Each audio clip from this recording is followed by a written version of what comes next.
آیت 148 فاتحهم اللہ ثواب الدنیا وحسن ثواب الآخرہ واللہ یحب المحسنین.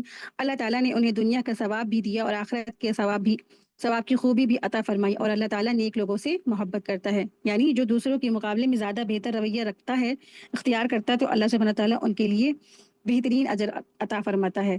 تو واللہ یحب المحسنین، اللہ سبحانہ تعالیٰ احسان کرنے والوں سے محبت کرتا ہے.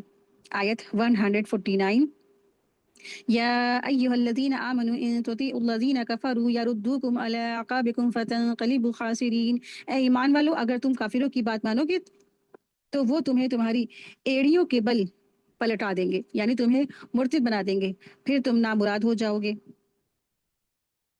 یعنی ایمان والوں سے خطاب ہے، ہر اس شخص سے جو اللہ پر ایمان رکھتا ہے اور رسول پر ایمان رکھتا ہے اور تمام آخرت کے جو بھی ایمان باللہ ہے ان تمام چیزوں پر ایمان رکھتا ہے، ایمان مفصل نا. تو ان لوگوں سے سارے کے سارے لوگ ایمان والوں سے خطاب ہے کہ اگر تم نہ کافروں کی بات مانو گے تو وہ تو تمہیں دین سے ہی تمہیں پھر پلٹا دیں گے، پھیر دیں گے تمہارے ایڑیوں کے بل پر کی. یعنی کہ جو بھی لوگ ایمان لا چکے ہیں تو وہ کیا کرے، الرٹ رہیں. اور اللہ سبحانہ تعالیٰ فرما رہے ہیں کہ تمہیں کیا کرنا ہے، کافروں کی بات نہیں مانی. اس سے کیا پتہ چلتا ہے ہمیں کافروں کی بات نہیں ماننی ہے. ہمارے آس پاس بھی کوئی بھی ایسا انسان ہے نا، یہاں پہ کوئی بھی آپ کے سامنے کوئی بھی ہو سکتا ہے، ضروری نہیں کہ وہ مسلمان یا غیر مسلمان، کوئی بھی تو وہ ہو سکتا ہے جنہوں نے بھی اللہ کی آیات کے ساتھ کفر کیا. ہو سکتا ہے وہ غیر مسلم ہے، ہو سکتا ہے وہ مسلمان ہیں. اور آپ دیکھیں کہ مسلمان بھی کیا ہے، بہت سے مسلمان ایسے ہوتے ہیں جن کے اعمال بھی بالکل کافروں کی ہی طرح سے ہوتے ہیں. تو الرٹ رہنا ہے کہ وہ کہیں گے ضرور آپ سے کہ تم کس حالت میں پڑ گئی ہو، کس چیز میں تم پڑ گئی ہو، کیا تم یہ سب کر رہی ہو نا. چھوڑو، انجوائے کرو، اپنی لائف اچھے سے گزارو، دیکھا جائے گا کل ہوگا، دیکھا جائے گا. اللہ تو غفور الرحیم ہے، معاف فرما دیں گے، دیکھا جائے گا، کل کی کل دیکھی جائے گی. چلو چھوڑو یہ سب، قرآن، نماز، روزہ ہے نا. اس طریقے سے جو کافر ہوتے ہیں جنہوں نے اللہ کی آیات کا انکار کیا وہ سب کافر کہلائیں. تو تمہیں بھی ہو سکتا ہے وہ بھی اپنے ہی ماحول میں ڈھال لے، لیکن تمہیں کیا کرنا ہے، الرٹ رہنا ہے. تو پھر تم کیا ہوگے، تو تم خسارے سے بچ جاؤ گے، ورنہ تو تم کیا ہے، تم ہو سکتا ہے تم بھی خسارہ پانے والے ہو جاؤ. آیت 150 وَلِلَّهُ مَوْلَاكُمْ وَهُوَ خَيْرُ النَّاصِرِينَ، بلکہ اللہ تعالیٰ ہی تمہارا مولا ہے اور وہی بہترین مددگار ہے. تو یہ مضمون پہلے بھی ہمارا گزر چکا ہے، یہاں پر پھر سے دہرایا جا رہا ہے، کیونکہ احد کی شکست سے فائدہ اٹھاتے ہوئے بعض کفار یا منافقین مسلمانوں کو یہ مشورہ دے رہے تھے کہ تم اپنے آبائی اجدادی جو دین ہے نا، جو خاندانی دین ہے نا، اس کی طرف تم لوٹ آؤ. تو ایسے ہی مسلمانوں کو یہاں کہا گیا ہے کہ کافروں کی اطاعت اور ان کی ہلاکت اور نقصان کا باعث ہے. یعنی کہ اگر تم نے کافروں کی بات مان لی جو تم سے کہہ رہے ہیں کہ اپنے آبائی دین یعنی اپنے باپ دادا کے دین پر واپس پلٹ آؤ، تو پھر اگر تم نے ایسا کیا تو تم تو سب سے زیادہ خسارہ پانے والے ہو جاؤ گے. کامیابی اللہ کی اطاعت ہی میں ہے اور اس سے بہتر کوئی بھی مددگار نہیں ہے، اللہ سے بڑھ کر کوئی بھی مددگار نہیں. وَهُوَ خَيْرُ النَّاصِرِينَ، اللہ سب سے زیادہ مدد فرمانے والا ہے، وہی ایمان والوں کا مولا ہے، دوست ہے، اور وہی سب سے زیادہ اللہ تعالیٰ اپنے بندوں کا، اپنے دوستوں کا مددگار ہے. وآخر دعوانا الحمد للہ رب العالمین. سبحانک اللہم وبحمدک، اشہد ان لا الہ الا انت، استغفرک واتوب الیک. السلام علیکم ورحمۃ اللہ وبرکاتہ. جزاک اللہ خیرا کثیر.